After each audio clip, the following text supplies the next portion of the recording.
இப்ப எனக்கு தெரிஞ்ச ஒரு அமைச்சர் இருக்கிறாரு. அந்த அமைச்சரோட ஒருத்தர் வந்து விமானத்திலேயே தொடர்ந்து பயணம் செஞ்சிருக்கிறாரு. 2 பேரும் ஒரே விமானத்துல ஒரே இடத்துக்கு போயிருக்கிறாங்க. ரொம்ப முக்கியமான நபர் அந்த நபர். இப்ப அவர் வந்து பல லட்சம் கோடி முறைகேடு செய்திருக்கிறார் அப்படின்னு ஒரு நீதிமன்றம் அவர் மீது குற்றச்சாட்டை வைத்து அவர் மீது விசாரணை நடத்துவதற்கு எல்லா வேலைகளையும் செய்ய வேண்டும் என்று ஆணை விதித்திருக்கிறது. இந்த அமைச்சர் வந்து மறுபடியும் அமைச்சராக பொறுப்பேற்றுக் கொண்ட உடனே என்ன பண்றாரு அப்படின்னா, அந்த கூட இருந்து போட்டோ எடுத்துக்கிட்டார் இல்லையா, பிளைட்ல கூட போனார் இல்லையா, அந்த நபர் மீதான வழக்கை வந்து விடுவிக்க சொல்லி அந்த நீதிமன்றத்துக்கு என்ன அழுத்தம் கொடுத்தாங்க, என்ன பண்ணாங்க அப்படின்றது நமக்கு தெரியல. ஆனா இப்ப அவர் மேல போட்ட எல்லா கேஸையும் அந்த நீதிமன்றமே வந்து அந்த அரசாங்கமே வந்து விட்டுருச்சு. அந்த அமைச்சருக்கு பேரு நரேந்திர தாமோதர் தாஸ் மோடி, அந்த போட்டோ எடுத்துக்கிட்ட நபர் பேரு அதானி.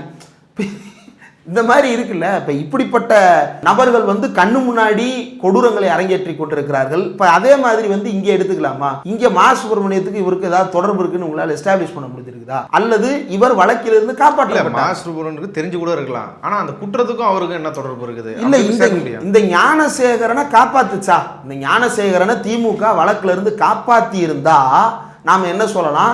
இவர் திமுக உறுப்பினர் என்பதால் காப்பாற்றப்படுகிறாரா அப்படின்ற கேள்வி எழுப்பலாம். ஞானசேகரன் அன்னைக்கு சாயங்காலமே கைது செய்யப்பட்டார். அன்னைக்கு மறுநாள் மத்தியானம் வலிக்கு விழுந்துட்டாரு. சொந்த கட்சிக்காரனை காப்பாற்றணும்னு நினைக்கிற கட்சி எதுக்காக கக்கூஸ்ல வலிக்கு விழுக வைக்கணும்? எனக்கு அந்த லாஜிக்கே புரியல. அப்போ அவர் வலிக்கு விழுகிறாரு, நீதிமன்றம் அதையும் கொஸ்டின் கேட்குது.